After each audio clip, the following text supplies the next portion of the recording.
Hello guys, இன்றைக்கி ஒரு சூப்பரான அன்பாக்சிங் வீடியோவோடு வந்திருக்கோம். வாங்க உள்ள என்ன இருக்குன்றதை பார்த்துடலாம்.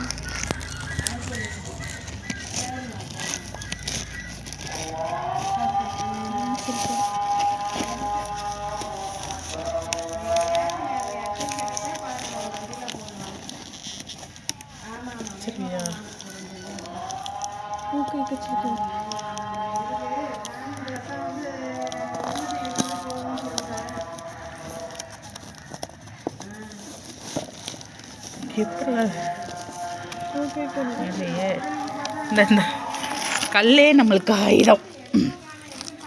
கல்லே ஆயுதம். இப்போத்திலா எங்களுக்கு இதான் ஆயுதம், கல். சர்ப்ரைஸ், ஒரு வாட்டர் பாட்டில் தான் அங்கே இருந்தோம். இது வந்து பூனை மாதிரி இருக்குது. தண்ணி டேங்க் இருக்கும். அதில் வச்சு கம்பெனியில் தண்ணி தான். இது எவ்வளோ? இது எதுக்கு வாங்கி கேட்டு சொல்லலாம். விளையாடு ஜாமான்னு விளையாண்டு இதெல்லாம் நம்ம தள்ளி ஃபில் பண்ணிவிட்டு இப்படி க்ளோஸ் பண்ணிவிட்டு இதில் நம்ம இப்படி ப்ரெஸ் பண்ணோம்னா, இதை ஓப்பன் பண்ணோம்னா தண்ணி வரும். தண்ணி வரும். நம்ம எடுத்து குடிச்சுக்கிறோம். கிட்ஸுக்கு விளையாடுறதுக்கு ஜாலியாக இருக்கும் போல். ஓகே, பாய். வேணுங்கிறவங்களுக்கு லிங்க் அனுப்புகிறோம், அப்படி தானே? ஓகே, பாய். பாய். ஐயோ, உங்கள் அம்மா தெரிஞ்சுட்டாங்க. அதை கட் பண்ணிடுவேன். நான் கட் பண்ணிடுறேன்.